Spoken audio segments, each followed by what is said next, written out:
दोस्तों एक रीतु नाम की लड़की होती है जिसकी उम्र तकरीबन 18 साल के आसपास होती है। रीतु बेहद ही गरीब होती है। इसकी माँ नहीं होती है, इसका एक छोटा भाई होता है और पिता होता है। दोस्तों इसका पिता जो गांव का दबंग सरपंच होता है उसके खेतों में काम किया करता था। उसको जो कुछ भी पैसे वहाँ से मिलते थे उन्हीं पैसों से अपने परिवार का पालन पोषण किया करता था। दोस्तों एक दिन रीतू का छोटा भाई बबलू अपने मकान की छत पर पतंग उड़ा रहा था। अचानक उसका पैर फिसल जाता है और वो नीचे गिर जाता है और उसकी टांग टूट जाती है। अब रीतू के पास उतने पैसे नहीं थे कि वो अपने भाई का इलाज अस्पताल में करवा सके। इसीलिए वो सोचती है कि मेरे पिता सरपंच के खेतों में काम करते हैं तो सरपंच से ही पैसे ले लिए जाए। तो वो सरपंच के खेतों वाले फार्म हाउस पर उससे मिलने के लिए, पैसे लेने के लिए वहाँ पर पहुँच जाती है। दोस्तों ये जो सरपंच होता है जब रीतू को अकेला देखता है तो उसके मन में लड्डू फूट जाते हैं। वो काफ़ी खुश हो जाता है और वो ये सोचता है कि आज तो रीतू को हासिल करके ही रहूँगा, आज तो मैं अपनी ख्वाहिश पूरी करके ही रहूँगा। दोस्तों ये जो सरपंच होता है इसकी गंदी नज़र रीतू के ऊपर काफ़ी पहले से ही थी। उसने सोच लिया था कि किसी भी कीमत पर वो रीतू को हासिल करके रहेगा। रीतू उससे कहती है कि सरपंच जी मेरे छोटे भाई की टांग टूट गई है और इलाज के लिए 10,000 रुपये की ज़रूरत है, आप मुझे पैसे दे दीजिए। दोस्तों ये सरपंच पैसे देने के बहाने रीतू को कमरे में लेकर चला जाता है और फिर अंदर से दरवाज़ा बंद कर लेता है। उसके बाद उसका दोस्त और जो सरपंच होता है वो बारी बारी से रीतू के साथ ये घिनौना काम करते हैं। जब दोनों खुश हो जाते हैं उसके बाद रीतू को धमकी देते हैं और कहते हैं कि अगर इसके बारे में तुमने किसी को भी बताया तो वो तुम्हारे पिता और तुम्हारे भाई को जान से मार देंगे। उसके बाद रीतू को 10,000 रुपये भी दे दिया जाते हैं। रीतू डरी हुई सहमी हुई उन 10,000 रुपये को लेकर अपने घर पर आ जाती है और अपने भाई का इलाज करवाने लगती है। अब ये जो गांव का दबंग सरपंच होता है उसका जब कभी भी मन किया करता था तो वो रीतू को अपने खेत वाले फार्म हाउस पर बुलाया करता था और उसके साथ इसी तरीके का काम किया करता था। तकरीबन 20 से 25 दिन का समय गुजर जाता है। एक दिन ये सरपंच रीतू के घर पे आता है और उसके घर पे आके उसके साथ बदतमीजी करने लगता है। तभी उसका छोटा भाई इस सरपंच को ये सब करते हुए देख लेता है और वो सोचता है कि इसके बारे में तो पिता को बताना ही पड़ेगा। जब शाम के समय उसका पिता घर पर आता है तो रीतू का छोटा भाई पूरी कहानी बता देता है कि गांव का दबंग सरपंच उसकी बहन के साथ ऐसे ऐसे करता है। अब दोस्तों रीतू के पिता का खून खोल उठता है। वो एक रोड उठाते हैं लोहे की और सरपंच के घर पर पहुंच जाते हैं। उसके बाद वो उस सरपंच के साथ एक ऐसा कांड कर देते हैं दोस्तों जिसके बारे में हम सोच भी नहीं सकते। जब इसके बारे में लोगों को सोशल मीडिया और अखबारों के माध्यम से पता लगा तो लोग ये सोचने पर मजबूर हो गए कि एक आदमी ऐसा कैसे कर सकता है। दोस्तों ये कहानी आप लोगों के लिए बहुत ही इम्पोर्टेंट है, तो ये कहानी आप ज़रूर सुनिएगा। आपकी बच्चों की सुरक्षा के लिए मैं ये कहानी सुना रहा हूँ, तो इसीलिए आप हमारी इस वीडियो में अंत तक बने रहिएगा। और अभी तक आपने हमारे चैनल को सब्सक्राइब नहीं किया है तो हमारे चैनल को सब्सक्राइब कर लीजिएगा और वीडियो को लाइक कर दीजिएगा। और ये वीडियो अगर आप हमारी फेसबुक पर देख रहे हैं तो ज़्यादा से ज़्यादा आप लोग हमें फेसबुक पर भी फॉलो ज़रूर कीजिएगा। तो चलिए दोस्तों शुरू करते हैं और बताते हैं कि आखिर पूरी कहानी है क्या। दोस्तों आज की हमारी सच्ची कहानी की शुरुआत होती है राजस्थान के जैसलमेर ज़िले से। जैसलमेर ज़िले के अंतर्गत एक गांव आता है मोहनगढ़, और मोहनगढ़ का रहने वाला अर्जुन कुमार जो कि बेहद ही गरीब होता है, मेहनती होता है, ईमानदार होता है, परिश्रमी होता है। दोस्तों इसकी पत्नी नहीं होती है क्योंकि 3 साल पहले इसकी पत्नी का एक बीमारी के चलते देहांत हो चुका था। इसके 2 बच्चे होते हैं, एक बेटी होती है, एक बेटा होता है। बेटी का नाम रीतू होता है, बेटे का नाम बबलू होता है। दोस्तों जो ये अर्जुन सिंह होता है वो अपने गांव से तकरीबन 10 किलोमीटर की दूरी पर एक फैक्ट्री में मेहनत मजदूरी किया करता था और जो कुछ भी पैसे कमाया करता था उसी से अपने परिवार का पालन पोषण किया करता था। अर्जुन सिंह के गांव का ही रहने वाला दिनेश सिंह गांव का दबंग सरपंच होता है। ज़मीन जायदाद काफ़ी ज़्यादा होती है, काफ़ी पैसे वाला होता है, काफ़ी रसूख वाला होता है। गांव के लोग इससे डरा करते थे और इसकी हर एक बात माना करते थे। इसके पास खेती किसानी थी, काफ़ी नौकर चाकर इसके खेतों में काम किया करते थे। एक दिन एक नौकर इससे परेशान होकर अपने गांव बिहार चला जाता है। अब खेतों में काम करने वाले एक व्यक्ति की कमी हो जाती है। तभी दिनेश सिंह सरपंच अर्जुन सिंह से कहता है कि अर्जुन सिंह तुम ऐसा करो कि तुम मेरे खेतों में काम करना शुरू कर दो। तुम दूर भी तो जाते हो काम करने के लिए, तुम यहाँ पर काम करोगे तो मैं तुम्हें काफ़ी अच्छे खासे पैसे भी दे दूंगा। दोस्तों अर्जुन सिंह उसकी बात मान जाता है और कहता है कि चलो ठीक है। उसके बाद वो सरपंच के खेतों में काम करना शुरू कर देता है। दोस्तों इस तरीके से तकरीबन 1 महीने का समय गुजर जाता है। ये जो दिनेश सिंह सरपंच होता है वो अर्जुन सिंह के घर पे आने जाने लगता है उसकी गंदी नज़र रीतू के ऊपर पड़ जाती है और रीतू के ऊपर टिक जाती है, क्योंकि रीतू देखने सुनने में बेहद ही खूबसूरत थी। वो रीतू को किसी भी कीमत पर हासिल करना चाहता था, उसके साथ अपनी ख्वाहिशों को पूरा करना चाहता था। उसने ये पहले ही सोच लिया था कि कैसे भी करके वो रीतू को हासिल करेगा। इसीलिए वो रीतू के घर पे आया जाया करता था। रीतू के और उसके भाई के लिए वो तोहफे लाया करता था, कपड़े लाया करता था। मतलब रीतू का, उसके परिवार का वो पूरा विश्वास जीतना चाहता था। ये दबंग सरपंच इसी तरीके का काम किया करता था।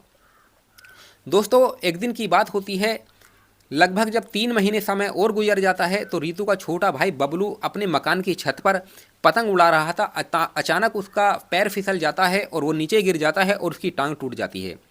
उसके बाद रीतू सोचती है कि उसके घर में तो पैसे ही नहीं हैं कि वो अपने भाई की टांग का इलाज कैसे करवाए। तभी उसको ध्यान आता है कि उसका जो पिता है वो सरपंच के खेतों में काम करते हैं, तो सरपंच के घर जाया जाए और वहीं से पैसे लेके आ जाऊंगी। दोस्तों, तुरंत सरपंच के घर पर जाती है तो वहाँ पर पता लगता है कि सरपंच तो अपने खेत वाले फार्म हाउस पर बैठा हुआ है। रीतू उसके खेत वाले फार्म हाउस पर चली जाती है और सरपंच से कहती है कि सरपंच जी, मेरे छोटे भाई के पैर की टांग टूट गई है, आप मुझे 10,000 रुपये दे दीजिए और मेरे पिता की सैलरी में से आप काट लेना।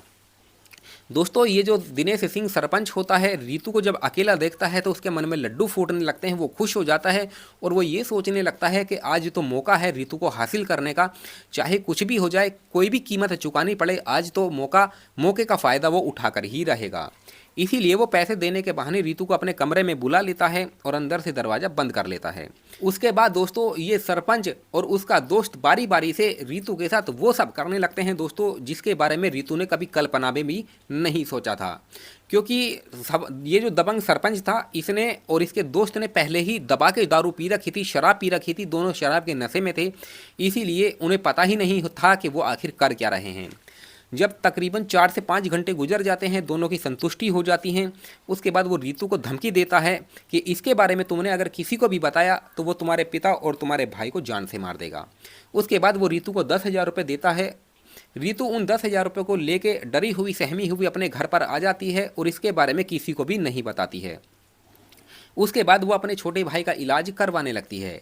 दोस्तों, ये जो दबंग सरपंच होता है, इसको जब कभी भी मौका मिला करता था वो रीतू के साथ इसी तरीके का काम किया करता था। उसको अपने फार्म हाउस पर बुला के और रीतू को कुछ पैसे भी दिया करता था।